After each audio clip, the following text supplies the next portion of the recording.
నమస్తే, welcome to STP news. ముందుగా headlines చూద్దాం.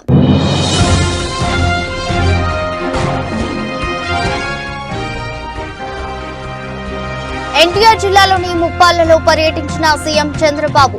జగ్జీవన్ రామ్ స్ఫూర్తితో ఏపీ ప్రభుత్వం పనిచేస్తుందని వ్యాఖ్య.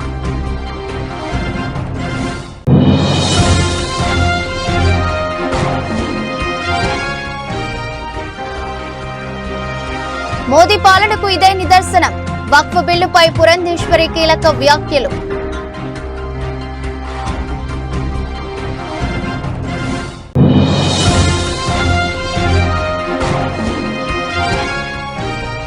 సెంట్రల్ నియోజకవర్గం వైసీపీ కార్యాలయంలో బాబు జగ్జీవన్ రామ్ జయంతి కార్యక్రమం. ఆయన చిత్రపటానికి ఘనంగా నివాళులర్పించిన మాజీ ఎమ్మెల్యే మల్లాది విష్ణు.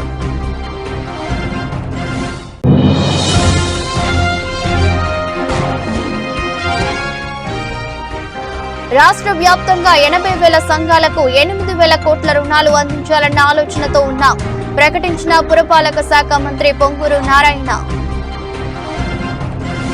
బాబు జగ్జీవన్ రామ్ జయంతి సందర్భంగా ఉండవల్లిలో సీఎం చంద్రబాబు జగ్జీవన్ రామ్ చిత్రపటానికి పూలమాలలు వేసి ఘన నివాళి అర్పించారు.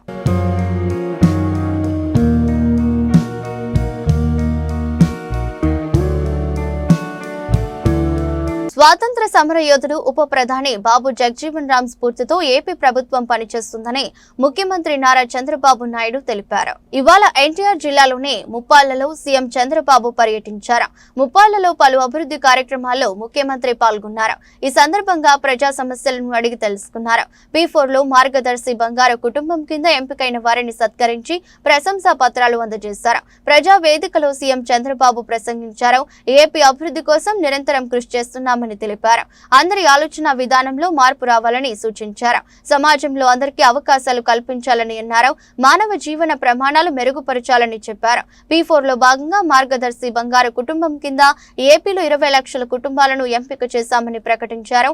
దేశంలో ఉన్న ఏ వ్యక్తి పేదరికంలో ఉండకూడదని, దేశంలోనే ఎక్కువ పెన్షన్లు ఇస్తున్న ఏకైక రాష్ట్రం ఏపీ అని సీఎం చంద్రబాబు ఉద్ఘాటించారు. మీరు ఒక్కసారి చూస్తే ఈరోజు బాబు జగ్జీవన్ రామ్ జయంతి ఒక మహనీయుడి యొక్క జయంతి. ఏప్రిల్ నెలలో 3 పుట్టారు. ఒకరు బాబు జగ్జీవన్ రామ్ గారు, రెండోది రాజ్యాంగాన్ని రాసినటువంటి అంబేద్కర్ గారు, మూడోది మహాత్మా పూలే గారు. ఈ ముగ్గురు కూడా ఒక సామాజిక మార్పుకు శ్రీకారం చుట్టినటువంటి చరిత్ర పురుషులు. అందుకనే ఈరోజు నేను ఇక్కడికి రావడం నా అదృష్టంగా భావిస్తున్నా. ఈరోజు ఒక వినూత్నమైన కార్యక్రమంతో మేము ముందుకు వచ్చాను. నేను ఇక్కడ 2 విధాలుగా మీరు చూస్తే, ఒకటి బంగారు కుటుంబాలు. ఇప్పుడే కలెక్టర్ గారు చెప్పారు, దగ్గర 41 మంది ఈ గ్రామంలో అందరికంటే తక్కువ ఆదాయం వచ్చే కుటుంబాలు. అంటే ఇవంతా కూడా 20 లక్షల కుటుంబాలని రాష్ట్రంలో ఎంపిక చేశాం. మీ ఊర్లో 41 చేశాం. అదే సమయంలో నేను ఆలోచించిన విధానం, అట్టడుగు నుండే 20%, పై నుండే 10%. ఈ రోజు ఇక్కడ కూర్చున్న వాళ్ళు కొంతమంది మార్గదర్శకులు ఉన్నారు. ఇప్పుడే మనోజ్ గారు అయితే అక్కడికి వచ్చినప్పుడు చూశాను. ఈ రోజు వీళ్ళందరూ కూడా ఇక్కడ కూడా ఒక 5 మంది వచ్చారు. వీళ్ళకి సమాజం ఒక అవకాశం ఇచ్చింది, అందిపుచ్చుకున్నారు. ఈ రోజు పారిశ్రామికవేత్తలుగా, లేకుంటే మెరుగైన జీవన ప్రమాణాలతో ముందుకు పోయే పరిస్థితికి వచ్చారు. నేను ఒకప్పుడు జన్మభూమి పిలిపించాను, మీరందరూ స్పందించారు. ప్రపంచంలో ఉండే వాళ్ళందరూ వచ్చి జన్మభూమి పిలుస్తుంది, రా కదిలి రా అంటే గ్రామానికి వచ్చి ఎన్నో కార్యక్రమాలు చేశారు. స్కూల్ బిల్డింగ్లు కట్టారు, రోడ్లు వేశారు, శ్మశానాలు కట్టించారు, అనేక కార్యక్రమాలు చేశారు. ఈ రోజు నేను ఇచ్చే పిలుపు, ఎవరైతే సమాజంలో ఆర్థికంగా పైకొచ్చారో, తెలివితేటలున్నాయో, అలాంటి మీరు తిరిగి సమాజానికి ఇవ్వాలి. ఆ రోజు సమాజానికి ఇమ్మని కోరాను. ఇప్పుడు మీతో పుట్టిన వ్యక్తుల్ని పైకి తీసుకొచ్చే బాధ్యత మీకు అప్పచెప్తున్నానని చెప్పి కూడా నేను మీకు తెలియజేస్తున్నా. ఆర్థిక సంస్కరణలు వచ్చాయి. నేనే దీనికి కూడా ఆ రోజు భారతదేశంలో పివి నరసింహరావు గారు ఆర్థిక సంస్కరణలు తీసుకొస్తే సెకండ్ జనరేషన్ రిఫార్మ్స్ కి నేనే శ్రీకారం చుట్టాను. ఈ రోజు మీరు చూస్తే బ్రహ్మాండమైన రోడ్లు వచ్చాయి. ఒకప్పుడు హైదరాబాద్ విజయవాడ రోడ్డు చూసేవాళ్ళం. ఈ రోజు బాగా రోడ్డు ఉందంటే దానికి కారణం పీపీపీ విధానం అంటే పబ్లిక్ ప్రైవేట్ పార్ట్నర్షిప్. ఈ రోజు బ్రహ్మాండంగా మీరు సెల్ ఫోన్ లో మాట్లాడుతున్నారంటే ప్రభుత్వం పెట్టిన సెల్ ఫోన్లు కాదు, ప్రభుత్వానికి కూడా ఆదాయం వస్తుంది ఈ సెల్ ఫోన్ల వల్ల. ప్రైవేట్ వ్యక్తులు సర్వీస్ ఇస్తారు, దానివల్ల వాళ్ళకు లాభాలు వస్తున్నాయి, మీకు మెరుగైన సేవలు అందుతున్నాయి. కరెంట్ విషయంలో గాని అనేక విషయాల్లో, కాలేజీల విషయంలో గాని చాలా మంది ముందుకొచ్చి ఎన్నిపోయారు. కానీ ఈ రోజు పీపీపీ విధానంలో ఫ్యాక్టరీ పెట్టిన వాళ్ళు పైకి వచ్చారు, తప్పులేదు. ఈ రోజు సిఎస్ఆర్ కూడా పెట్టారు, కార్పొరేట్ సోషల్ రెస్పాన్సిబిలిటీ అని. కానీ కొన్ని కార్యక్రమాలు చేస్తున్నారు. కానీ ఈ రోజు నేను తీసుకున్న కార్యక్రమం మీరు చూస్తే ఎప్పుడు కూడా 20-30 సంవత్సరాల ముందే నేను ఆలోచిస్తాను, సమాజాన్ని అధ్యయనం చేస్తా ఉంటాను, ఎప్పటికప్పుడు అర్థం చేసుకుంటా ఉంటాను. నా ఆలోచన ఒకటే, భారతదేశంలో పుట్టిన ఏ వ్యక్తి గాని పేదరికంలో ఉండడానికి వీలు లేదు. ట్రిపుల్ తలాక్ ను తొలగించి ముస్లిం మహిళలకు మోదీ ప్రభుత్వం స్వేచ్ఛనిచ్చిందని బీజేపీ ఏపీ అధ్యక్షురాలు దగ్గుపాటి పురంధేశ్వరి తెలిపారు. మోదీ సారథ్యంలో ఎన్డీఏ కూటమి అసాధ్యాలను సుసాధ్యం చేసిందని అన్నారు. వక్ఫ్ సవరణ చట్టం బిల్లును కూడా లోక్సభ, రాజ్యసభల్లో ఆమోదించారని తెలిపారు. ముస్లింల గురించి అందరూ మాట్లాడటమే తప్ప వారి క్షేమం కోసం కృషి చేసిన ఘనత మోదీ ప్రభుత్వానిదేనని పురంధేశ్వరి ఉద్ఘాటించారు. వాటిని కూడా మనం ఒక్కసారి నెమరు వేసుకోవాల్సినటువంటి అవసరం చాలా ఉన్నది. ఇవాళ చూసినట్లయితే అసాధ్యాన్ని సుసాధ్యం చేయగల నాయకత్వం భారతీయ జనతా పార్టీకి ఉన్నది అని చెప్పి మీ అందరికీ కూడా మీ మాధ్యమంగా నేను రాష్ట్ర దేశ ప్రజలందరికీ కూడా నేను తెలియజేస్తున్నటువంటి విషయం. ఎందుకంటే మన సైనికుల్ని హతమారుస్తున్నటువంటి సందర్భంలో పొరుగు దేశంలోకి చొచ్చుకుని వెళ్ళి వారి ఉగ్ర స్థావరాల్ని ధ్వంసం చేయటం కావచ్చు, ఆర్టికల్ 370ని అధికారాన్ని రద్దు చేసి జమ్మూ కాశ్మీర్ భారతదేశంలో అంతర్భాగమేనని చెప్పి తెలియజేయటం కావచ్చు, సిఏఏ వంటి పౌరసత్వ సవరణ బిల్లును తీసుకుని వచ్చి ఎవరైతే ఇతర దేశాల్లో ఓచకోతకి గురవుతున్నారో వారు మన దేశానికి శరణార్థులుగా వచ్చినటువంటి సందర్భంలో ఒక టైం లిమిట్ కంటే ముందు వచ్చినటువంటి వారికి సిటిజన్షిప్ ఇచ్చి వారిని మన దేశంలో ఆశ్రయం కల్పించడం కావచ్చు. అదేవిధంగా 500 సంవత్సరాల సుదీర్ఘమైనటువంటి భారతీయుల యొక్క కళ రామ మందిర నిర్మాణాన్ని ఇవాళ సాకారం చేసుకోవటం కావచ్చు. వీటన్నిటికీ తోడుగా ముస్లిం మహిళలు ట్రిపుల్ తలాక్ అనేటువంటి ఒక దుశ్చర్యకి వారు బలి అవుతున్నటువంటి సందర్భంలో ట్రిపుల్ తలాక్ని తొలగించి వారికి సాంత్వన ఊరట కల్పించడం కావచ్చు. ఇవన్నీ కూడా ఏళ్ల తరబడి మనం మాట్లాడుకుంటూ వస్తున్నామే కానీ ఎవరూ సాహసించలేదు. కానీ ఇవాళ నరేంద్ర మోడీ గారి నాయకత్వంలో ఉన్నటువంటి ఎన్డీఏ కూటమి ప్రభుత్వం ఏదైతే ఉందో ఇవాళ ఆ అసాధ్యాలన్నింటినీ కూడా సుసాధ్యం చేసింది అని చెప్పి మేము గర్వంగా చెప్పుకుంటున్నటువంటి విషయం. దానిలో అంతర్భాగమే మొన్న లోక్సభలో మరియు నిన్న రాజ్యసభలో పాస్ అయినటువంటి వక్ఫ్ సవరణ బిల్లు చట్టం.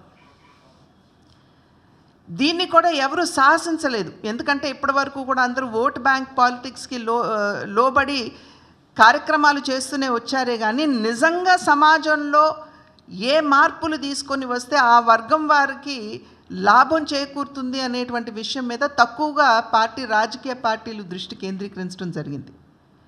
కానీ ఇవాళ నరేంద్ర మోడీ గారి నాయకత్వంలో ఉన్నటువంటి ఎన్డీఏ కూటమి ప్రభుత్వం ధైర్య సాహసాలతోటి ఈ వక్ఫ్ అమెండ్మెంట్ బిల్ని తీసుకురావడం జరిగింది. అయితే ప్రెసిడెంట్ గారు దానికి ఆమోదించాలి. కోర్టుకి అసదుద్దీన్ ఓవైసీ గారును ఇంకొంతమంది కాంగ్రెస్ పార్టీ వాళ్ళు వెళ్ళినట్టున్నారు. అవన్నీ కూడా త్వరలో ఈ కష్టాలన్నీ కూడా అధిగమించి ఇది చట్ట రూపంలో వస్తుంది అనేటువంటి విషయం మీ అందరికీ కూడా నేను తెలియజేస్తున్నాను. అనగారిన వర్గాల అభ్యున్నతి సంక్షేమం కోసం అలుపెరగని కృషి చేసిన సంఘ సంస్కర్త స్వాతంత్ర సమరయోధుడు భారత మాజీ ఉప ప్రధాని బాబు జగజీవన్ రామ్ అనే ప్రభుత్వ విప్ శాసనసభ్యులు బూండా ఉమామహేశ్వరరావు అన్నారు. 59వ డివిజన్ లూనా సెంటర్, 64వ డివిజన్ కన్వికలో ఆయా డివిజన్లో టీడీపీ నాయకుల ఆధ్వర్యంలో బాబు జగజీవన్ రామ్ జయంతి కార్యక్రమాలను ఘనంగా నిర్వహించారు. సెంట్రల్ నియోజకవర్గంలోనే తెలుగుదేశం పార్టీ సెంట్రల్ నియోజకవర్గ కార్యాలయంలోనూ బాబు జగజీవన్ రామ్ జయంతిని నిర్వహించారు. తొలుత 59వ డివిజన్ సింగ్ నగర్ లూనా సెంటర్లో డివిజన్ పార్టీ ప్రధాన కార్యదర్శి వేల్పుల రాజేష్ ఆధ్వర్యంలో విగ్రహానికి పూలమాలలు వేసి బోండా ఉమా నివాళులర్పించారు. అనంతరం పార్టీ నాయకులతో కలిసి కేకులు కోసి మిఠాయిల పండ్లు స్థానికులకు పంచారు. 64వ డివిజన్ కన్వికా సెంటర్లో జగజీవన్ విగ్రహానికి బోండా ఉమా స్థానిక నాయకులతో కలిసి పూలమాలలు వేసి నివాళులర్పించారు. ఈ సందర్భంగా మాట్లాడుతూ మాజీ ఉప ప్రధాని దివంగత నేత డాక్టర్ బాబు జగజీవన్ రామ్ 118వ జయంతి పురస్కరించుకుని అటువంటి మహనీయుడిని సంహరించుకోవటం సంతోషంగా ఉందన్నారు. టీడీపీ ఎస్ఎస్ఎల్ నాయకులు బెజ్జం జైపాల్ మాట్లాడుతూ బడుగు బలహీన వర్గాల సంక్షేమం టీడీపీ ప్రభుత్వంతోనే సాధ్యమన్నారు. నిరంతరం ప్రజా సమస్యలు తెలుసుకుని పరిష్కరించే బోండా ఉమా సారథ్యంలో సెంట్రల్ నియోజకవర్గం అభివృద్ధి పదంలో నడుస్తుందని తెలిపారు. ఈరోజు బడుగు బలహీన వర్గాల ఆశాజ్యోతి భారత మాజీ ఉప ప్రధాని బాబు జగజ్జీవన్ రావు గారి 118వ జయంతి సందర్భంగా సెంట్రల్ నియోజకవర్గం ప్రజలందరూ కూడా ఆ మహానుభావుడికి ఘన నివాళులు అర్పిస్తూ ఉన్నారు. ఇప్పుడే మా ఎస్సీ నాయకుడు వేల్పుల రాజేష్ ఆధ్వర్యంలో ఈ 59వ డివిజన్లో ఆ మహానుభావుడి విగ్రహానికి ఘన నివాళులు అర్పించి ఆయన ఆశయాలు ఏదైతే బడుగు బలహీన వర్గాలు అభ్యున్నతి కోసం భారత ఉప ప్రధానిగా ఆయన పనిచేసినప్పుడు సందర్భంలో కానీ, అలాగే ఇంకొక మహానుభావుడు వెనకాలే ఉన్నాడు రాజ్యాంగ నిర్మాత బాబాసాహెబ్ బిఆర్ అంబేద్కర్ గారు కానీ, వాళ్ళ సేవలు వాళ్ళ ఆశయాలను ఇప్పుడే మననం చేసుకుంటూ భావి తరాలు వాళ్ళ ఆశయాల కోసం అందరం కూడా పనిచేయాలని చెప్పి తెలియజేయటం జరిగింది. ఈ ప్రభుత్వం బడుగు బలహీన వర్గాల అభ్యున్నతి కోసం చిత్తశుద్ధితో కట్టుబడి ఉంది. 200 రూపాయలు ఇచ్చే పింఛన్ని ఈరోజు ఈ ప్రభుత్వం 4,000 రూపాయలు వృద్ధులకి వితంతువులకి ఇస్తూ ఉన్నాం. భారతదేశంలోనే ఎక్కడా లేనటువంటి విధంగా 6,000 రూపాయల పింఛను వికలాంగ దివ్యాంగ సోదరులు సోదరీమణులకు ఇస్తూ ఉన్నాం. ఉదయమే 6ంటికి తలుపు తట్టి పింఛన్ ఇచ్చే వ్యవస్థ భారతదేశంలో ఎక్కడా లేదు, ఆంధ్రప్రదేశ్లో ఇస్తూ ఉన్నాం. అంతేకాకుండా మహిళా సోదరీమణులకి గుదిబండలాగా మారిన గ్యాస్ బండని 3 గ్యాస్ బండ్లు ఇస్తూ ఉన్నాం. మే నెల నుంచి అమ్మఒడి పిల్లలకి ముగ్గురుంటే 3 15 45,000, ఇద్దరుంటే 30,000 రూపాయలు ఇవ్వబోతూ ఉన్నాం. జూన్ నెల నుంచి తల్లికి వందనం పేరు మీద మళ్ళా 18,000 రూపాయలు మా మహిళా సోదరీమణుల ఖాతాలో ఇవ్వబోతూ ఉన్నాం. పేదల అభ్యున్నతి ధ్యేయంగా ఈ ప్రభుత్వం పనిచేస్తుంది. పేదరికం లేని సమాజమే లక్ష్యంగా ఈ ప్రభుత్వం పనిచేస్తుందని ఈ సందర్భంగా తెలియజేసుకుంటూ, ఆ మహానుభావుడు జగజ్జీవన్ రావు ఆశయాలకు అనుగుణంగా పనిచేసే ఈ ప్రభుత్వం పూర్తిగా పేదరిక నిర్మూలన కోసం అందరం కూడా ఎమ్మెల్యే నుంచి ముఖ్యమంత్రి వరకు అందరం కూడా పనిచేస్తాం తెలియజేసుకుంటూ, ఈ సందర్భంగా ఇంత మంచి కార్యక్రమాన్ని ఏర్పాటు చేసిన వేల్పుల రాజేష్ అందరికీ కూడా ఎస్సీ నాయకులందరికీ కూడా హృదయపూర్వక అభినందనలు తెలియజేస్తాను. ఈరోజు భారత మాజీ ఉప ప్రధాని దళిత జ్యోతి సమతావాది డాక్టర్ బాబు జగజ్జీవన్ రావు గారి 118వ జయంతి సందర్భంగా ఆ మహనీయుని స్మరించుకుంటూ 59వ డివిజన్ ప్రధాన కార్యదర్శి వేల్పుల రాజేష్ ఆధ్వర్యంలో ఇంత చక్కటి కార్యక్రమం ఇక్కడ ఏర్పాటు చేసి ఆ మహనీయుడిని నివాళులర్పించడం, అదేవిధంగా పిల్లలకు వృద్ధులకు మహిళలకు ఫ్రూట్స్ పంపిణీ చేయడం జరిగింది.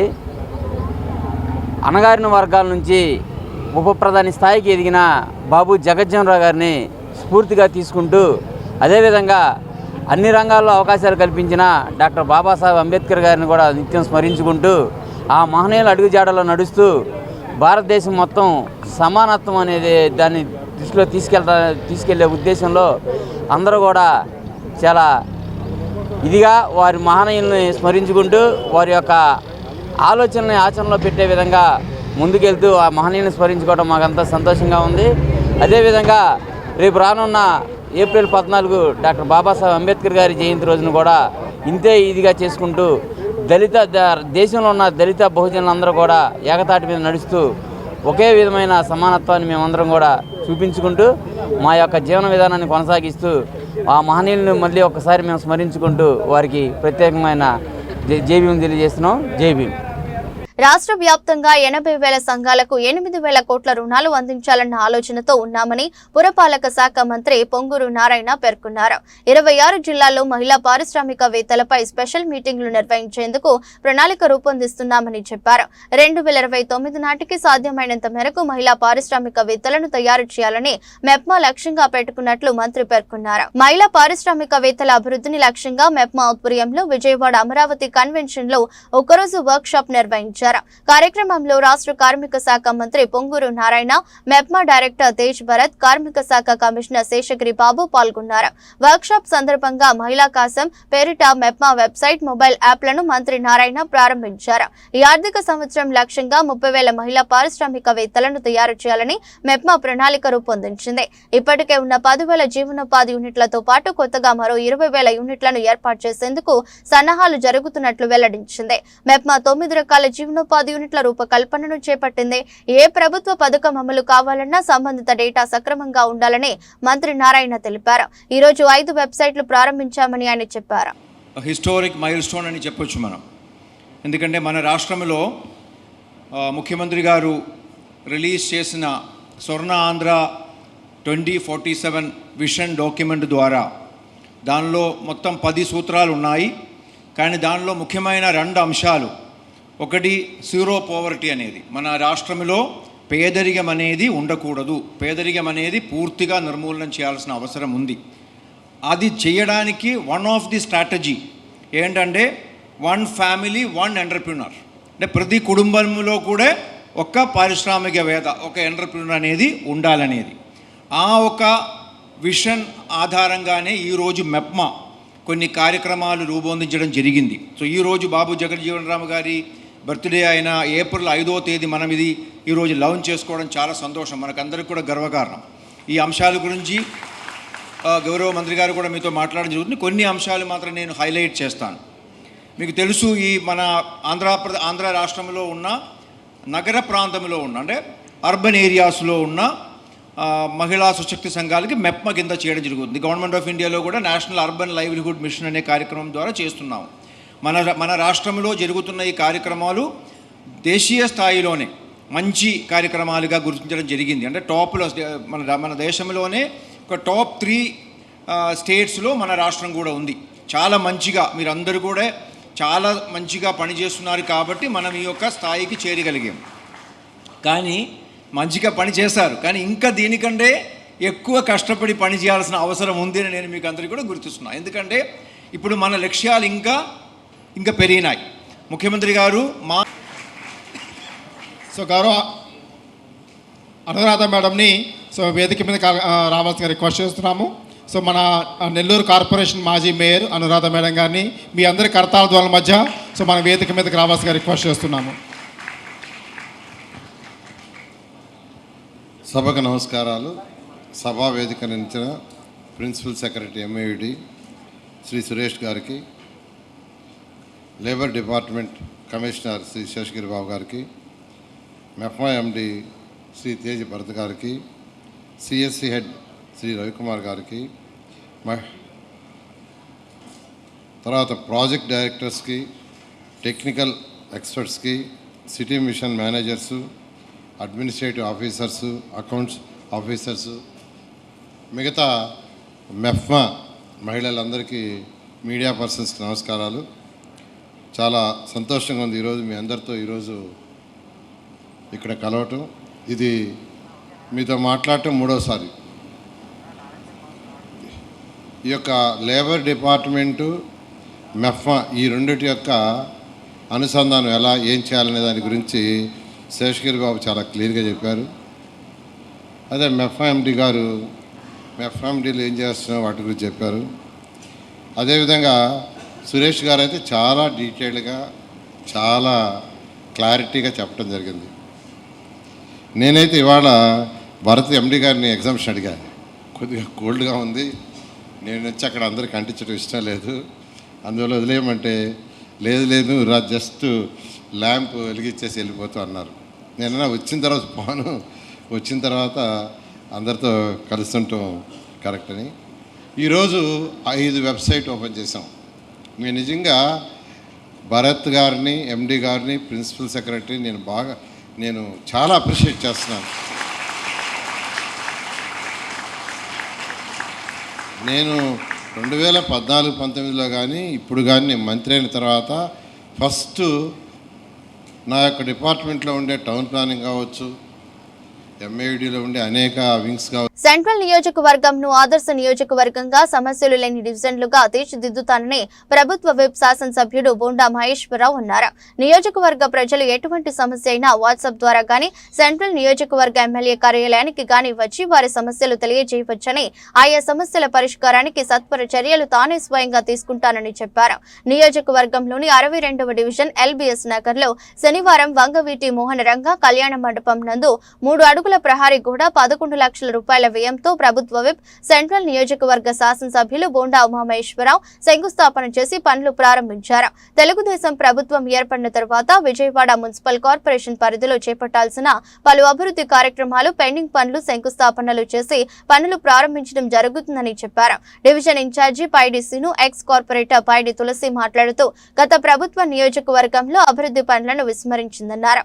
ఈ కార్యక్రమంలో డివిజన్ అధ్యక్షులు ఉదయ్ శంకర్, సెక్రటరీ బుల్లెద్దుల రవి, రాంబాయమ్మ, దుర్గారావు, రావుతు మంగరాజు, కేబుల్ రాజా, చీరబోయిన రాజా, సాయి మరియు జగదీష్ తదితరులు పాల్గొన్నారు. గత 9 నెలలుగా నేను శాసనసభ్యుడు అయినాక వేగంగా అభివృద్ధి పనుల్ని ముందుకు తీసుకెళ్తా ఉన్నాం. ప్రతి డివిజన్లో ప్రతి సమస్య మీద మాకు అవగాహన ఉంది. ఇవాళకి 193 కోట్ల రూపాయలు పనుల్ని మొదలుపెట్టాం. వేగంగా కొన్ని వర్కులు పూర్తి అయిపోయినాయి, మిగిలినవి పూర్తి చేస్తూ ఉన్నాం. ప్రతి డివిజన్లోనూ కూడా సమస్యలు రహిత డివిజన్లుగా తీర్చిదిద్దే లక్ష్యంగా పనిచేస్తూ ఉన్నాం. మా కార్యాలయానికి వచ్చిన ప్రతి ఫిర్యాదు మీద స్పందిస్తూ ఉన్నాం. అది వాట్సాప్ ద్వారా మాకు తెలియజేయండి, ఫోన్ ద్వారా తెలియజేయండి, స్వయంగా వచ్చి మా ఆఫీస్లో కార్యాలయంలో ఫిర్యాదు చేయండి, వెంటనే దానికి పరిష్కారం ఇస్తూ ఉన్నాం. ముఖ్యమంత్రి సహాయ నిధి కార్యక్రమాలు కానీ, అభివృద్ధి కార్యక్రమాలు కానీ అన్నిటిని కూడా ఈరోజు 62వ డివిజన్లో వంగవీటి మోహన్ రంగా గారి పేరు మీద కట్టినటువంటి కాపు కళ్యాణ మండపంలో కాంపౌండ్ వాళ్ళు మరి ఇక్కడ రక్షణ లేకుండా ఉంది. దాన్ని హైట్ పెంచమని చెప్పి స్థానికులు కోరటం జరిగింది. మా డివిజన్ పార్టీ అధ్యక్షుడు ఉదయ్ శంకర్ కానీ, అలాగే మా కార్యదర్శి రాజా కానీ, అలాగే ఇన్ఛార్జి పైడి సీని కానీ వీళ్ళందరూ మా దృష్టికి తీసుకొస్తే దాన్ని వెంటనే ఎస్టిమేషన్ చేయించి అధికారులతో మా ఏఈ అందరూ కూడా దీంట్లో మరి శాంక్షన్ చేశారు. ఇవాళ పనుల్ని మొదలుపెట్టాం. 10-15 రోజుల్లోనే ఈ చిన్న వర్క్ను కూడా కంప్లీట్ చేస్తాం. ఖచ్చితంగా ప్రతి సమస్య మీద ఈ ప్రభుత్వం స్పందిస్తూ ఉంది. ఆ సమస్య పరిష్కారం తీసుకొని ముందుకెళ్తున్నామని తెలియజేస్తూ, ఇంకా ఎక్కడైనా డివిజన్లో ఇబ్బందులు ఉంటే మా దృష్టికి తీసుకురమ్మని కూడా మా ప్రజలందరూ కూడా విజ్ఞప్తి చేస్తారు. మోహన్ రంగా గారు కాపు కళ్యాణ్ 62వ డివిజన్ వంగవీటి మోహన రంగ కమ్యూనిటీ కళ్యాణ మండపం. మరి ఆ కళ్యాణ మండపం ప్రారంభం ఇచ్చి మరి ఓపెనింగ్ చేసింది మరి బోండా ఉమామహేశ్వరరావు గారు. మరి అదే కళ్యాణ మండపంకి ఈరోజు చుట్టుపక్కల ప్రహరీ గోడలు లేవని చెప్తే వెంటనే తక్షణమే దాన్ని స్పందించి మరి 12 లక్షల వ్యయంతో మరి ప్రహరీ గోడలు కట్టించడం జరుగుతుంది. మరి ఏదైనా సరే సమస్య ఉందంటే ముందుకు వచ్చేది మరి బోండా ఉమామహేశ్వరరావు గారు. ఇలాంటి సమస్యలను పరిష్కరించడానికి ముందుండి నడిపిస్తున్న మా బోండా ఉమామహేశ్వరరావు గారికి కృతజ్ఞతలు తెలుపుతున్నాం మా పార్టీ తరపు నుంచి. మరి అలాగే డివిజన్లో ఏ సమస్యలు ఉన్నా సరే తెలుసుకొని సమస్యల పరిష్కారానికే కృషి చేస్తామని చెప్పేసి మాజీ కార్పొరేటర్ పైడి తులసిగా తెలుపుతున్నాను. అందరికీ నమస్కారం అండి. మాట్లాడనా? అందరికీ నమస్కారం. ఈరోజు 62వ డివిజన్లో డివిజన్ నాయకులు, కార్యకర్తలు అందరి ఆధ్వర్యంలో మరి డివిజన్ అభివృద్ధి కోసం వంగవీటి మోహన్ రంగా గారు కాపు కళ్యాణ మండపం ఏదైతే ఆ రోజు 2014లో ఉన్నప్పుడు మాట ఇచ్చారో ఎమ్మెల్యే గారు, మాట తప్పకుండా గెలిచిన మరుక్షణమే కళ్యాణ మండపం ఓపెన్ చేయించి మరి దానికి ఏమేమి సౌకర్యాలు కావాలని అన్ని చుట్టుపక్కల వాళ్ళని ఎంక్వైరీ చేస్తే మాకు కాంపౌండ్ వాల్ ఒకటి, బాత్రూమ్స్ ఒకటి, మళ్ళా కిచెన్ రూమ్ ఒకటి లేదని చెప్పడం జరిగింది. దాని మీద ఫస్ట్ ఈరోజు కాంపౌండ్ వాల్ కానీ, పెయింట్స్ కానీ ఇవన్నీ 11 లక్షల వ్యయంతో ఈరోజు పని ప్రారంభించుకోవడం జరిగింది. ఇంకా రానున్న రోజుల్లో ఈ కళ్యాణ మండపాన్ని బాగా అభివృద్ధి చేసి ఇక్కడ ప్రజలకి అందజేస్తానని మాట ఇవ్వడం జరిగింది ఎమ్మెల్యే గారు. ఆ మాటకు తప్పకుండా ఇంకా అభివృద్ధి చేస్తారని తెలియజేసుకుంటూ నాకు ఈ అవకాశం ఇచ్చినందుకు పేరు పేరున ధన్యవాదాలు తెలియజేసుకుంటూ సెలవు తీసుకుంటాను. సెంట్రల్ నియోజకవర్గం వైసీపీ కార్యాలయంలో మాజీ ఎమ్మెల్యే మల్లాది విష్ణు ఆధ్వర్యంలో భారత మాజీ ఉప ప్రధాని బాబు జగజీవన్ రామ్ జయంతి వేడుకలు ఘనంగా నిర్వహించారు. మల్లాది విష్ణుతో పాటుగా డిప్యూటీ మేయర్ అవుతూ శ్రీశైలజ, వైఎస్ఆర్సీపీ నాయకులు, ఎస్సీసీఎల్ విభాగ నాయకులు జగజీవన్ చిత్రపటానికి పూలమాలలు వేసి నివాళులర్పించారు. ఈ సందర్భంగా మాజీ ఎమ్మెల్యే మల్లాది విష్ణు మాట్లాడుతూ దేశ అభ్యున్నతికి అత్యున్నత సేవలు అందించిన మహనీయుడు బాబు జగజీవన్ అన్నారు. అణగారిన వర్గాలకు ఆయన ప్రతినిధిగా ఉన్నారని, బడుగు బలహీన వర్గాలకు జగజీవన్ అందించిన సేవలు నిరుపమానమన్నారు. వైఎస్ఆర్ కాంగ్రెస్ పార్టీ అటువంటి మహనీయుని ఆలోచనలను గత 5 సంవత్సరాలు అమలు చేసిందని చెప్పారు. రాష్ట్రంలో ప్రస్తుతం పాలన సాగిస్తున్న కూటమి ప్రభుత్వం ప్రజల బాగోగులు విస్మరించి ప్రతిపక్ష రాజకీయ నాయకులను ఇబ్బంది పెట్టడమే పనిగా కక్ష సాధింపు పాలన చేస్తుందన్నారు. తాజాగా నిధుల్ రెడ్డితో సహా అనేక మంది నాయకులపై అక్రమ కేసులు పెడుతున్నారని, అనేక మందిని జైలుకు పంపిస్తున్నారని చెప్పారు. జగజీవన్ రావు గారి జయంతి కార్యక్రమాన్ని 117వ జయంతి కార్యక్రమాన్ని ఈరోజు ఘనంగా విజయవాడ సెంట్రల్ పార్టీ కార్యాలయంలో నిర్వహించడం జరిగింది. దీనికి పార్టీకి సంబంధించినటువంటి వివిధ వర్గాల నాయకులు, వివిధ పార్టీలో వివిధ హోదా నాయకులు, కార్పొరేటర్లు, డిప్యూటీ మేయర్గా అందరూ కూడా దీనికి ఇచ్చేశారు. ముఖ్యంగా జగజీవన్ రావు గారి గురించి మనం అందరం మాట్లాడుకోవాల్సి వస్తే ఆయన ఉప ప్రధానిగా, అలాగే కార్మిక శాఖ మంత్రిగా, రక్షణ శాఖ మంత్రిగా, వ్యవసాయ శాఖ మంత్రిగా, రైల్వే శాఖ మంత్రిగా అనేక పోర్ట్ఫోలియోలు నిర్వహించినటువంటి వ్యక్తి జగజీవన్ రావు గారు. అణగారిన వర్గాల వారు, డిప్రెస్డ్ క్లాస్కి ఆయన ప్రతినిధిగా ఉన్నారు. వారి సమస్యలు, వారి ఆలోచనలు, వారికి సంబంధించిన ఇబ్బందులు అన్నింటినీ కూడా సమాజ స్థాపన కోసం ఆయన పనిచేసినటువంటి పరిస్థితి మనకు తెలుసు. రాజ్యాంగ రచన కమిటీలో కూడా ఉన్నారు. అంబేద్కర్ గారితో మాట్లాడి, ఇతర సభ్యులతో మాట్లాడి దళితుల యొక్క, అణగారిన వర్గాల వారి యొక్క హక్కుల్ని పొందుపరిచి సమాజ స్థాపన కోసం కృషి చేశారు. అట్లాగే కీలకమైనటువంటి వ్యవసాయ రంగంలో అనేక రకాలైనటువంటి, కార్మిక శాఖలో అనేక రకాలైనటువంటి, వ్యవసాయ శాఖలో, అలాగే రైల్వే శాఖలో, దీంతోపాటు వైఎస్ఆర్ కాంగ్రెస్ పార్టీ ఆయన ఆదర్శంగా తీసుకుని ఆయన ఆలోచనల్ని, ఆయన విధానాలని తూచా తప్పకుండా గత 5 సంవత్సరాల్లో మేము పనిచేయడం జరిగింది. కాబట్టి జగజీవన్ రావు గారి ఆశయాలు, సిద్ధాంతాలు, లక్ష్యాలకి అనుగుణంగా వైఎస్ఆర్ కాంగ్రెస్ పార్టీ జగన్మోహన్ రెడ్డి గారి నాయకత్వంలో పనిచేయడం జరుగుతుంది. ఇప్పుడున్నటువంటి ప్రభుత్వం యొక్క పరిస్థితి చూస్తే ఎక్కడ ఇతర రాజకీయ పార్టీ నాయకుల్ని ఏ రకంగా ఇబ్బంది పెట్టాలి, ఏ రకంగా వారి మీద ప్రభుత్వ దమనకాండను కొనసాగిస్తుంది, అనేక మంది నాయకుల్ని జైలులోకి పంపడం. ఏపీయూడబ్ల్యూజే విజయవాడ యూనిట్ ఆధ్వర్యంలో ఈఎస్ఐసి వారి సౌజన్యంతో గాంధీనగర్లోని ప్రెస్ క్లబ్ లో ఉచిత వైద్య శిబిరం నిర్వహించారు. ప్రింట్, ఎలక్ట్రానిక్ మీడియా సిబ్బంది, వారి కుటుంబ సభ్యులు శిబిరంలో పాల్గొని నేత్ర, మధుమేహం, రక్తపోటు, ఈసీజీ పరీక్షలు చేయించుకుని వైద్యుల సూచనలు, సలహాలు పొందారు. ఏపీయూడబ్ల్యూజే విజయవాడ యూనిట్ ఆధ్వర్యంలో ఈఎస్ఐసి వారి సౌజన్యంతో గాంధీనగర్లోని ప్రెస్ క్లబ్ లో ఉచిత వైద్య శిబిరం నిర్వహించారు. ఈ శిబిరంలో ఈఎస్ఐ ఆసుపత్రి వైద్య నిపుణులతో పాటు కామినేని ఆసుపత్రి, ఆస్టర్ రమేష్ హాస్పిటల్, అమరావతి కంటి ఆసుపత్రి వైద్యులు, వైద్య సిబ్బంది పాల్గొని ఆరోగ్యం పట్ల అవగాహన కల్పించారు. ప్రింట్, ఎలక్ట్రానిక్ మీడియా సిబ్బంది, వారి కుటుంబ సభ్యులు శిబిరంలో పాల్గొని నేత్ర, మధుమేహం, రక్తపోటు, ఈసీజీ పరీక్షలు నిర్వహించి తగిన సూచనలు చేశారు. వైద్యులు మందులు సూచించిన వారికి ఉచితంగా మందులు అందజేశారు. ఈ సందర్భంగా ESI hospital Vijayawada medical superintendent doctor Jyothi మాట్లాడుతూ ఈఎస్ఐ హాస్పిటల్ విజయవాడ రీజియన్ కు ఇన్సూర్డ్ అయిన వ్యక్తులు, వారి కుటుంబాలు దాదాపు 5.8 లక్షల మంది అనుసంధానమై ఉన్నారని చెప్పారు. కార్మికులు, ప్రైవేట్ స్కూల్ సిబ్బంది, కార్పొరేట్ హాస్పిటల్స్ లో పనిచేసే వైద్య సిబ్బంది, థియేటర్లు, రెస్టారెంట్లలో పనిచేసే వారికి ఈఎస్ఐ వర్తిస్తుందని తెలిపారు. నేను డాక్టర్ విజయ దుర్గా అండి. ఈఎస్ఐ డాక్టర్గా వర్క్ చేస్తున్నాను 25 ఇయర్స్ నుంచి. ఇవాళ జర్నలిస్ట్ క్లబ్లో ఈఎస్ఐ అవేర్నెస్ క్యాంప్ కండక్ట్ చేయడం జరిగిందండి. ఇక్కడ ఉన్నటువంటి జర్నలిస్టులకి, వాళ్ళ ఫ్యామిలీ మెంబర్స్కి అందరికీ ఈఎస్ఐ గురించి తెలియజేసి వారికి వైద్య సేవలు అందించడానికి మేము మా డాక్టర్స్ అందరితో కలిసి వచ్చామండి. ఈరోజు మా సూపరింటెండెంట్ గారు మేము అంతా కలిసి ఇక్కడ వైద్య సేవలు అందించడానికి ఈరోజు వచ్చాము. వీళ్ళందరికీ ఈఎస్ఐ గురించి తెలియజేసాము. అందరూ ఈఎస్ఐ సేవలు వాడుకోవాలని చెప్పి వాళ్ళకు ఉన్నటువంటి బెనిఫిట్స్ని అందరినీ వాళ్ళు వాళ్ళ ఫ్యామిలీ మెంబర్స్ పిల్లలు అందరూ వాడుకోవాలని చెప్పి కోరుకుంటున్నానండి. తమ పాఠశాల విద్యార్థుల communication skills, handwriting skills తెలియజేసేందుకు handwriting spoken English expo కార్యక్రమాన్ని నిర్వహిస్తున్నామని future path English medium high school secretary correspondent Mamidi Srinivasarao స్పష్టం చేశారు. ఈ కార్యక్రమంలో విద్యార్థులు ఎంతో ప్రతిభ కనపరిచారని ప్రశంసించారు. కార్పొరేట్ విద్యా సంస్థలే కాకుండా సాధారణ బడ్జెట్ లో కూడా మంచి స్కూల్స్ ను ఎంపిక చేసుకుని అత్యుత్తమమైన విద్యను పిల్లలకు అందించవచ్చని సూచించారు. కేదారేశ్వరపేట మ్యాంగో మార్కెట్ వద్ద ఉన్న future path English medium high స్కూల్లో శనివారం hand writing and communication skills expo కార్యక్రమం అత్యంత వైభవంగా జరిగింది. ఈ కార్యక్రమంలో పిల్లలు హ్యాండ్ రైటింగ్ లో, స్పోకెన్ ఇంగ్లీష్ లో అత్యంత ప్రతిభను కనబరిచారు.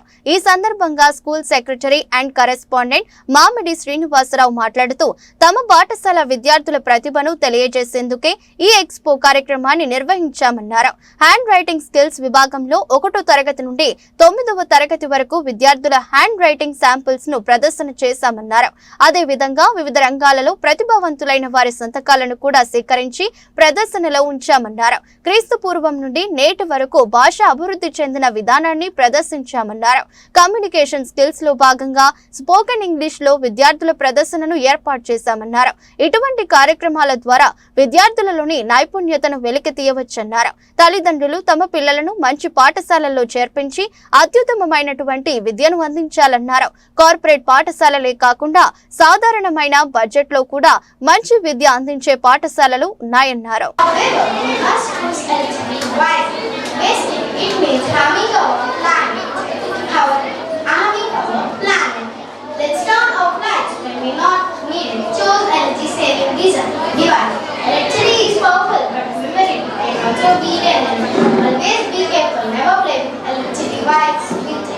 Be thankful for this amazing gift and visit the world. Thank you. Have a nice day. Good morning, everyone. Let me introduce myself to you. My name is Akshaya. I am from 4th standard. Today I am telling about social media. Social media has become an integral part of this modern society. It plays a huge role in our lives today. It provides us from comfort and frustration and morning respected correspondents, school principals, teachers, parents, and my dear friends. I am Niwas from grade 5. Today I am going to tell you on how robots are changing our lives. Imagine waking up in the morning and instead of making breakfast yourself, a robot does it for you. Sounds negative, right? Well, robots are already changing our lives. Well, and all my dear friends and parents. I am Sonu from class 7 and today I am going to talk about my teacher. My teacher is a full of excitement. I was able to grasp topics more clearly than usual. This experience not only enhanced my academic performance but also improved my confidence in my capabilities. Leaders have a really very good syllabus. Its syllabus is very exceptional. Personally, I find it so educational. Before I start, let me ask a question. Who is the bravest person? You know? Some of you might say superheroes. The real life superheroes walk among us every day. Mothers, teachers, doctors, leaders, and even angels. Men who bravery in big and small ways. Do you know what this is? Budget. Madhavi madam గారికి, ఇక్కడ టీచర్స్కి, స్టూడెంట్స్కి, పేరెంట్స్కి అందరికీ good afternoon అండి. యాక్చువల్గా మార్నింగే వద్దాం అనుకున్నాం కానీ కుదరలేదు, బట్ ఇప్పుడు వచ్చానమాట. చాలా బాగుంది.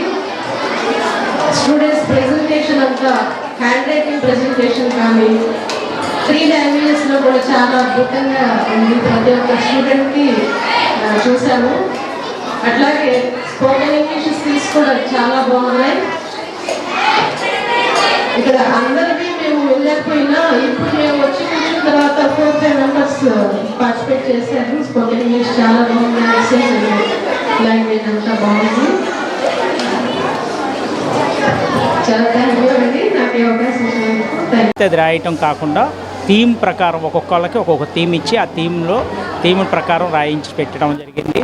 అంతేకాదు ఎంతోమంది భారతదేశంలో ఉన్నటువంటి ప్రముఖుల హ్యాండ్ రైటింగ్స్, వాళ్ళ సిగ్నేచర్సు, అలాగే మన భాష తెలుగు, హిందీ, ఇంగ్లీషు మన మెయిన్ మన ఆంధ్రప్రదేశ్లో యూజ్ చేసే లాంగ్వేజెస్ ఇవి. ఈ లాంగ్వేజెస్ పరిణామం ఎలా ఉంది అంటే క్రీస్తు పూర్వం ఎలా ఉండే అక్షరాలు ఇప్పుడు ఆ మార్పులు చెందుతూ ఇప్పుడు ఎలా ఉన్నాయి అనే విషయాన్ని చూపిస్తూ అవి అట్లా అన్ని రకాలుగా మేము జాగ్రత్తలు తీసుకుని హ్యాండ్ రైటింగ్ స్కిల్స్ని అక్కడ ప్రదర్శన ఏర్పాటు చేసాం. మొత్తం మా పాఠశాలలో ఉన్న ప్రతి విద్యార్థి యొక్క హ్యాండ్ రైటింగ్ అందులో ఉంది. అలాగే ఇక్కడ వచ్చి స్పోకెన్ ఇంగ్లీష్ స్కిల్స్ని చూపిస్తున్నాము. పిల్లలందరికీ కూడా మూడు బ్యాచ్లుగా విడగొట్టి ఒక్కొక్కళ్ళకి ఒక్కొక్క బ్యాచ్కి 130 మంది పిల్లల చొప్పున విడగొట్టేసి ప్రతి ఒక్క స్టూడెంట్ని ఇక్కడ డిస్ప్లే చేస్తున్నాం. 2 గంటలకు ఒక బ్యాచ్ని మారుస్తూ. ఇందులో ఏంటంటే వచ్చిన పేరెంట్స్ వాళ్ళకు ఇష్టం వచ్చిన నెంబర్ ఒకటి కోరుకుంటే ఆ నెంబర్ ఉన్నటువంటి పిల్లవాడు వచ్చి డయాస్ మీదకి స్పోకెన్ ఇంగ్లీష్ స్కిల్స్ని చూపిస్తాడు. అతనితో ఎవరైనా కాన్వర్జేషన్ చేయాలంటే కూడా వచ్చిన పేరెంట్స్ చేయొచ్చు. ఈ విధంగా మా పిల్లల కమ్యూనికేషన్ స్కిల్స్ ఎలా ఉన్నాయనేది కూడా ఇక్కడ మేము ఏర్పాటు చేసినటువంటి ప్రదర్శనలో చూపించడం జరుగుతుంది. మరి ఇట్లాంటి వినూత్నమైనటువంటి ప్రదర్శన ఏర్పాటు చేయడానికి సహకరించినటువంటి టీచర్స్కి, తల్లిదండ్రులకి అందరికీ కూడా ప్రతి ఒక్కరికి కూడా ధన్యవాదాలు తెలియజేసుకుంటూ మీ పిల్లల్ని కూడా మంచి పాఠశాలలో చేర్పించండి. మరి కార్పొరేట్ అంటూ పరిగెత్తకుండా లక్షల ఫీజులు. ఇంద్రియ సంప్రదాయాన్ని సాంకేతికతతో కలిపి తన దృక్పథాన్ని మరింత బలపరుస్తుందని ప్రముఖ సినీ నటి హన్సికా మెత్వానీ అన్నారు. శనివారం విజయవాడ నగరంలోని ఎంజీ రోడ్డులో ఆదిత్య బిర్లా గ్రూప్ కు చెందిన ప్రీమియం జ్యువెలరీ బ్రాండ్ ఇంద్రియ మొదటి స్టోర్ ను ఆమె ప్రారంభించారు. ఈ సందర్భంగా ఆమె మాట్లాడుతూ జ్యువెలరీలో ఈ అద్భుతమైన నైపుణ్యం వినియోగదారులకు మరింత చేరువ చేస్తుందని, భారత ఆభరణాల పట్ల ఉన్న ప్రేమను మరింత గొప్పదిగా మార్చుతోందన్నారు. అనంతరం ఇంద్రియ సీఈఓ సందీప్ కోహ్లీ మాట్లాడుతూ ఆభరణాలు ఇప్పుడు కేవలం పెట్టుబడి గమ్యంగా కాకుండా వ్యక్తిత్వాన్ని ప్రతిబింబించే శక్తివంతమైన స్టేట్మెంట్ గా మారుతున్నాయన్నారు. ఇంద్రియాలో ప్రత్యేకత, వినూత్న డిజైన్లు, వ్యక్తిగత సేవ, స్థానిక సాంస్కృతిక స్పర్శలపై ఆధారపడి మా ఉనికిని నిర్మించుకున్నాం. సంప్రదాయం, ఆధునికత కలిసే విజయవాడ వంటి నగరం మా దృక్పథానికి పరిపూర్ణ వేదిక అని అన్నారు. ఈ ప్రభావంతో వారసత్వాన్ని, నవీనతను మెచ్చే వినియోగదారులకు మా ప్రత్యేక శిల్ప నైపుణ్యాన్ని అందిస్తున్నామని తెలిపారు. ఆదిత్య బిర్లా గ్రూప్ నమ్మకమైన వారసత్వం ఇప్పుడు ఇంద్రియ ద్వారా అత్యుత్తమ ఆభరణాల రూపంలో ఈ నగరంలో ప్రవేశించిందన్నారు. హైదరాబాద్ లో 3 స్టోర్లు తర్వాత దక్షిణ భారతదేశంలో ఇది 4వ స్టోర్ గా నిలిచింది. All the jewelry is made with endless love. I have looked at their jewelry. I think it's beautiful. It's handcrafted. And क्या चाहत का कोई सबूत होता है. आज तुम्हें to be in Vijayawada. This is a lovely and beautiful city, and today we enter the 10th city in India with our stores, and this is our 21st store. So the entire Indriya family is extremely delighted to be here to open our store and serve our customers in Vijayawada. We are extremely happy. Thank you, and come and visit our stores, and I'm sure the jewelry designs and the craftsmanship will not let your heart leave them in our stores, and the heart will obviously sing ki dil abhi bhara nahi. Thank you. I am Shanti Swarup Panda. I am the head of marketing for Novel Jewels. Chala ishtam for me that I am here in Indriya jewelry store launch, and Vijayawada has always been my favorite, so very happy to be here. Thank you. నగరంలో Jack movie team సందడి చేసింది. April 10న తమ చిత్రం విడుదల కానుందని, comedy, love, action సన్నివేశాలు ఈ చిత్రంలో పుష్కలంగా ఉన్నాయని చిత్ర కథానాయకుడు సిద్ధు జొన్నలగడ్డ తెలిపారు. ఇంటర్వెల్ సన్నివేశాలు ఉత్కంఠకు గురి చేస్తాయని, తమ చిత్రాన్ని ప్రతి ఒక్కరూ ఆదరించాలని కోరుతున్నారు. జాక్ మూవీ ప్రమోషన్స్ లో భాగంగా హీరో జొన్నలగడ్డ సిద్ధు, హీరోయిన్ వైష్ణవి చైతన్య, నిర్మాత డివిఎస్ ప్రసాద్ నగరంలో సందడి చేశారు. బందర్ రోడ్ రోడ్లోని ప్రముఖ గేట్వే హోటల్ నందు నిర్వహించిన మీడియా సమావేశంలో హీరో సిద్ధు జొన్నలగడ్డ మాట్లాడుతూ విజయవాడ రావడం చాలా సంతోషంగా ఉందన్నారు. జాక్ మూవీ స్టోరీ విన్నప్పుడు చాలా ఎక్సైటింగ్ గా ఫీల్ అయ్యానని, హీరోయిన్ తో ఈ మూవీలో కెమిస్ట్రీ బాగా వర్కౌట్ అవుతుందన్నారు.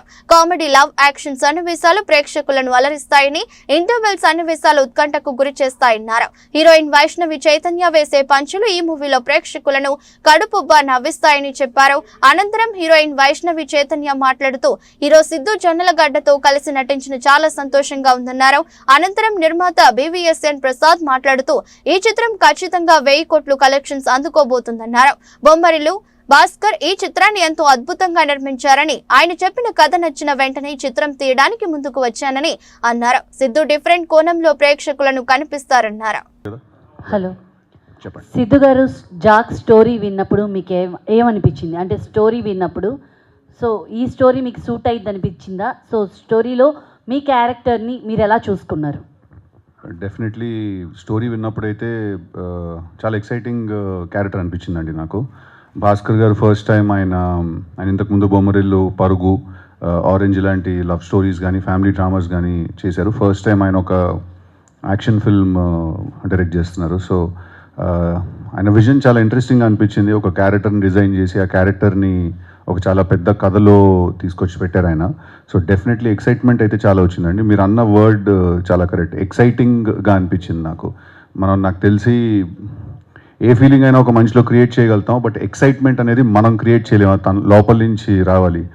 సో డెఫినెట్లీ చాలా ఎక్సైటింగ్గా అనిపించింది. అండ్ ఎప్పటి నుంచో అనుకుంటున్నాం SVCCలో సినిమా చేయాలి అని. కృష్ణ అండ్ హిజ్ లీలా అయిన తర్వాత నుంచి ప్లానింగ్ నడుస్తోంది.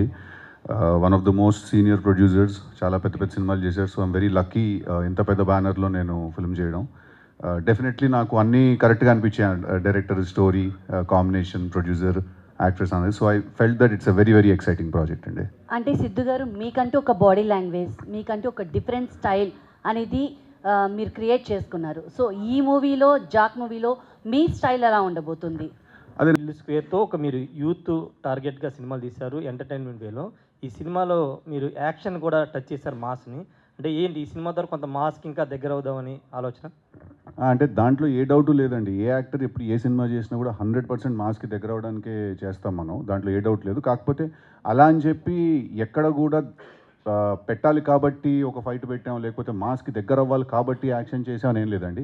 మీరు చూసే ప్రతి యాక్షన్ సీక్వెన్స్ ఈ సినిమాలో, ప్రతి ఫైట్ కానీ మీకు ప్యూర్లీ అది స్టోరీలో ఒక పార్ట్గా ఉంటుంది. అండ్ నేను కూడా ఏంటంటే ఒక చాలా స్టైలిష్గా కొట్టడం, లేకపోతే యాక్షన్ హీరోలాగా కొట్టిన తర్వాత కెమెరా వైపు ఒకసారి అలా తిరగడం అయ్యే ఉండవండి, పిచ్చి పిచ్చి కొట్టడం ఈ సినిమాలో. సో ఒక కొత్త కైండ్ ఆఫ్ యాక్షన్ ఏంటంటే ఎక్కువ హై స్పీడ్లు, స్లో మోషన్లు అవేం కనిపించవు మీకు ఒక చాలా న్యాచురల్ ఫైట్ ఉంటుందన్నమాట. అంటే ఒక 4 నేను తింటే ఒక 5 కొడతాను అనమాట. సో అలా ఒక చాలా న్యాచురల్ కైండ్ ఆఫ్ ఫైట్. అది కూడా భాస్కర్ గారి ఐడియానండి. ఫైట్ ఎప్పుడు ఎమోషనల్గా ఉండాలని చెప్పి ఆయన ప్లాన్ చేసిందే అదండి. జాక్కి ఇంకొక 2 అంటే sequence Jack pro, Jack max ఉన్నాయని భాస్కర్ గారు అంటున్నారు. అంటే అది మేము ఊరికే ఆయన రాశారని చెప్పామండి. ఇప్పుడు మాకు ఇంటర్నెట్లో మేమ్లు వచ్చేస్తున్నాయి, ఇదే ఆడలేదు ఇంకా తెలియదు దీని సంగతి ఏంటో, అప్పుడే ఎందుకు సీక్వెల్ అని చెప్పి. సో అదేం లేదు, జస్ట్ ఐడియాస్ ఉంటాయండి. ఎప్పుడైనా డైరెక్టర్స్కి కానీ రైటర్స్కి కానీ ఏంటంటే చాలా ఐడియాస్ ఉంటాయి మాకు, ఇది వర్కౌట్ అవుతాయి అది అలా చేద్దాం అని చెప్పి. నేను అనవసరంగా స్టేజ్ మీద ఊరికి అలాగే జారిపోయాను నేనేమన్నా. బట్ అది ఇప్పుడు ఇమీడియట్గా ప్లానింగ్ ఏం లేదండి. అబ్సల్యూట్లీ ఫస్ట్ ఇది రిలీజ్ అవ్వాలి, అందరికీ ఇది నచ్చాలి. ఫస్ట్ నచ్చిన తర్వాత డెఫినెట్లీ మేము దాన్ని ఎలా ముందుకు తీసుకెళ్ళాలని ఆలోచిస్తాం. ఒక నిమిషం చెప్పింది దేనికంటే అండి, సినిమా రిలీజ్ అయిన మరుసటి రోజు తెలుస్తుందండి ఎంత చేస్తుందో ఏంటన్నది. గ్యారంటీగా మంచి సినిమా అవుద్ది. 100 కోట్లు 200 కోట్లు అని ఈ మధ్యన బాగా అలవాటు అయిపోయింది, అందుకని 1000 కోట్లు చెప్పాను అంతే. సార్ ప్రొడ్యూసర్ గారు SVCC అంటే చాలా పెద్ద బ్యానర్, చాలా పెద్ద సినిమాలు చేశారు.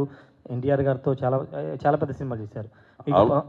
మీకు పవన్ కళ్యాణ్ గారితో చాలా దగ్గర అనుబంధం ఉంది. పవన్ కళ్యాణ్ గారితో నెక్స్ట్ ఏమన్నా సినిమా ఉంటుందా మీ బ్యానర్లో? అర్థంలోకి వచ్చినండి ఇది. ఎందుకంటే ఆయన ఇక్కడ రాజకీయాల్లోనూ తలమునకలు అయిపోయి ఉన్నారు.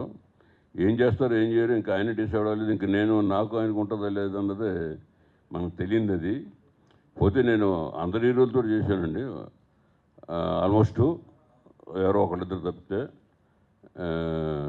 సో ఎప్పుడే అవకాశం వస్తుందో ఎవరికి తెలియదండి. దాన్ని బట్టి అందరితో మళ్ళీ చేయాలని ఉంటుందండి. Thank you. సిద్ధు గారు ఒక లాస్ట్ క్వశ్చన్. టైటానిక్ సినిమాలో హీరో పేరు జాక్, అందరికి గుర్తుంటుంది.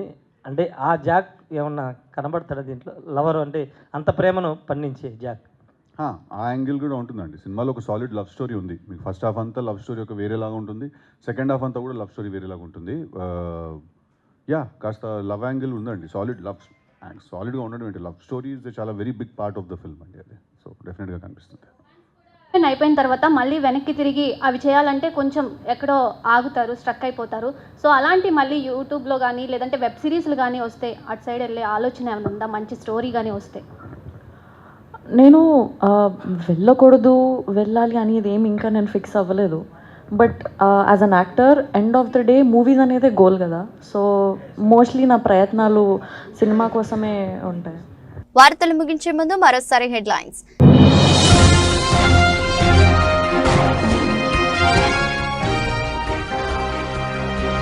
ఎన్టీఆర్ జిల్లాలోని ముప్పాళ్లలో పర్యటించిన సీఎం చంద్రబాబు. జగ్జీవన్ రామ్ స్ఫూర్తితో ఏపీ ప్రభుత్వం పనిచేస్తుందని వ్యాఖ్య.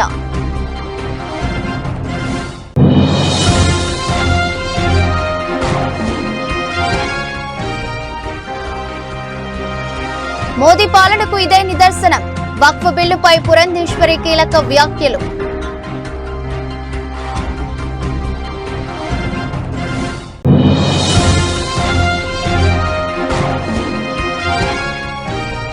సెంట్రల్ నియోజకవర్గం వైసీపీ కార్యాలయంలో బాబు జగ్జీవన్ రామ్ జయంతి కార్యక్రమం. ఆయన చిత్రపటానికి ఘనంగా నివాళులర్పించిన మాజీ ఎమ్మెల్యే మల్లాది విష్ణు.